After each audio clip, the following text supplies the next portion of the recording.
Physics রোমার Bangla ক্লাসে সবাইকে স্বাগত জানাই।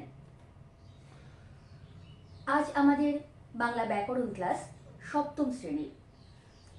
আমাদের সবার মনে এরকম একটি প্রশ্ন জাগে, সংস্কৃত ভাষা থেকেই কি বাংলা ভাষার উৎপত্তি হয়েছে? সংস্কৃত কি বাংলা ভাষার জননী? এরকম প্রশ্ন মনে জাগা খুবই স্বাভাবিক, কারণ বাংলা ভাষার শব্দ ভাণ্ডার অনেকাংশেই সংস্কৃত থেকে এসেছে, যাকে আমরা তৎসম শব্দ বলে চিনি, যার সংখ্যা বাংলা ভাষায় প্রায় 60,000, তার সবটাই সংস্কৃত থেকে এসেছে। সুতরাং এত শব্দ বাহুল্য যে ভাষা থেকে বাংলায়, বাংলা ভাষার উৎপত্তি হয়তো সেই ভাষা থেকেই, এরকম মনে হওয়ার মধ্যে আশ্চর্যের কিছু নেই। কিন্তু আমরা আজকের ক্লাসে একেবারে চার্ট দেখে বুঝে নেব যে বাংলা মোটেই সংস্কৃত থেকে সৃষ্টি হয়নি। তার আগে আরও একটা কথা, আমরা সবাই বোধহয় জানি সংস্কৃত একটি মৃত ভাষা।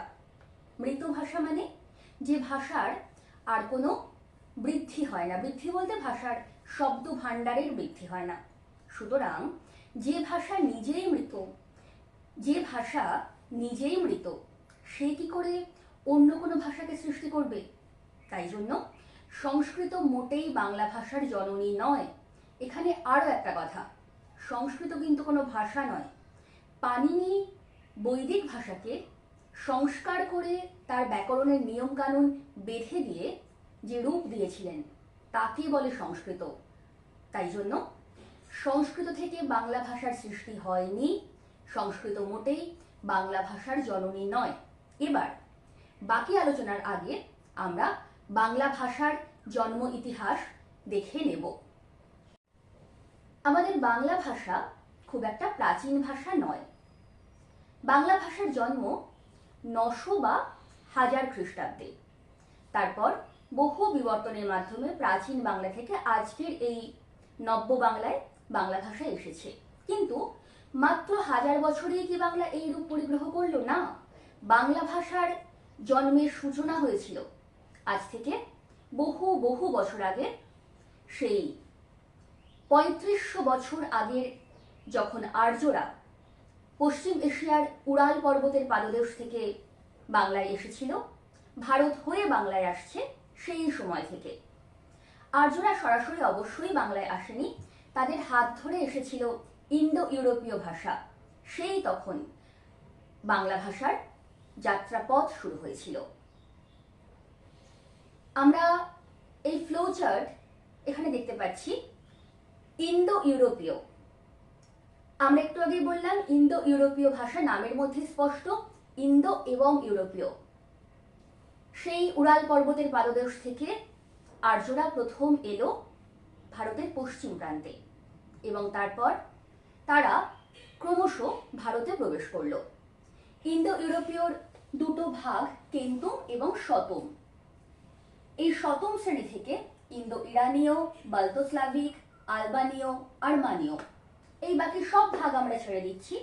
এত ডিটেল তোমরা যখন 11 বা 12-এ পড়বে তখন জানবে। আমরা নিয়ে নিচ্ছি ইন্দো ইরানীয়। ইন্দো ইউরোপীয়র এই ইন্দো ইরানীয় শাখাটি ইরান পারস্য হয়ে ভারতে প্রবেশ করলো। ইন্দো ইরানীয় 3টে ভাগে ভাগ হলো।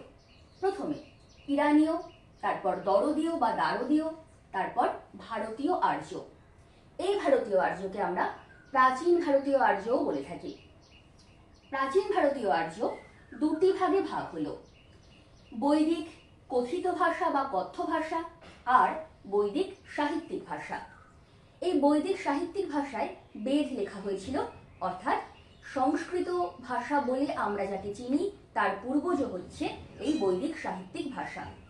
আর বৈদিক কথিত ভাষা বা কথ্য ভাষা, যে ভাষায় মানুষজন নিজেদের মধ্যে কথা বলতো। এবার এই বৈদিক কথিত ভাষা সেইখান থেকে অনেক অনেক পরিবর্তন হতে শুরু করলো। আমি শুরুতে বলছিলাম যে পাণিনি যে ভাষাকে সংস্কার করে ব্যাকরণের নিয়মকানুন বেঁধে দিয়েছিলেন, তাকেই বলা হয় সংস্কৃত ভাষা। তার সৃষ্টি এই বৈদিক সাহিত্যিক ভাষা থেকে। আর মানুষ যে ভাষায় কথা বলতো সে ভাষায় তো ভেরিয়েশন অবশ্যই বেশি, এবং তার ভাগ হচ্ছে প্রাচ্য, উদিচ্য, মধ্যদেশীয়, দাক্ষিণাত্য। এই প্রাচ্য আবার দুভাগে ভাগ হয়ে গেল, প্রাচ্য মধ্যা আর প্রাচ্যা। এই প্রাচ্যা থেকে মাগধী প্রাকৃত, মাগধী অপভ্রংশ, এরকম বিভিন্ন ভাগ হচ্ছে। প্রাকৃত নামে বুঝতে পারছো সাধারণ মানুষের মুখের ভাষা মিশে যাচ্ছে এবং নানান পরিবর্তন হচ্ছে, প্রাকৃত জনের ভাষা মিশছে বলে এর নাম প্রাকৃত। সেখান থেকে মাগধী অপভ্রংশ, তার পরের স্তর হচ্ছে মাগধী অপভ্রংশ অবহট্ঠ। সেটা ভাগ হচ্ছে দুটি ভাগে, পশ্চিমা এবং পূর্বী। এই পূর্বী থেকে আরো দুটো ভাগ দেখতে পাচ্ছি আমরা, বঙ্গ অসমিয়া এবং ওড়িয়া। দেখো এই যে অরিজিন একই রকম বলে বঙ্গ, অসমিয়া, ওড়িয়া, বাংলা এগুলো সব একই রকম শুনতে, পুরোপুরি এক না হলেও অনেকটা কাছাকাছি। এই বঙ্গ অসমিয়া আবার দুটি ভাগে ভাগ হচ্ছে এবং সৃষ্টি হচ্ছে বাংলা এবং অসমিয়া। তাহলে খেয়াল করে দেখো, বাংলা ভাষার জন্ম হচ্ছে বৈদিক কথিত ভাষা বা কথ্য ভাষা থেকে, আর সংস্কৃত বৈদিক সাহিত্যিক ভাষা থেকে। সুতরাং বাংলা ভাষা জননী মোটেই সংস্কৃত হতে পারে না। বাংলা এবং সংস্কৃতের জননী একই। জননী না বলে আমরা বলতে পারি, বলতে পারো এদের ঠাকুমা একই বা ঠাকুমারও পূর্বজ একই, সেটা হচ্ছে ইন্দো ইউরোপীয়, তারপরে প্রাচীন ভারতীয় আর্য। কিন্তু এই প্রাচীন ভারতীয় আর্য স্তরে গিয়ে দুটো ভাগে ভাগ হয়ে গেল বৈদিক কথিত ভাষা বা কথ্য ভাষা আর বৈদিক সাহিত্যিক ভাষা। সাহিত্যিক ভাষা থেকে পাণিনির হাত ধরে সৃষ্টি হলো সংস্কৃত, আর বৈদিক কথিত ভাষা বা কথ্য ভাষা থেকে নানান স্তর পেরিয়ে তৈরি হলো বাংলা। বাংলার জননী যদি কাউকে বলতেই হয় তাহলে বলতে হবে মাগধী অপভ্রংশ বা মাগধী অপভ্রংশ অবহট্ঠকে। সংস্কৃত কোনোভাবেই বাংলার জননী হতে পারে না, কারণ বাংলা এখানে, সংস্কৃত এইখানে অনেকটা পার্থক্য।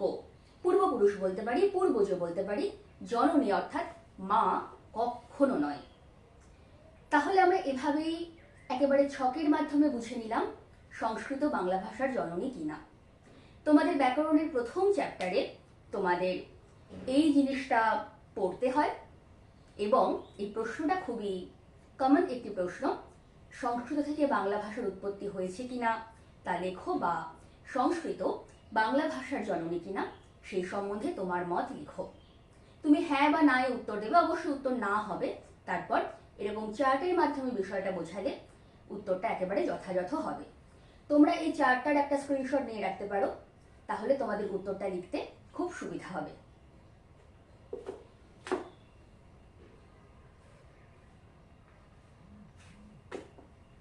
বেশ, আজ তবে এই পর্যন্তই।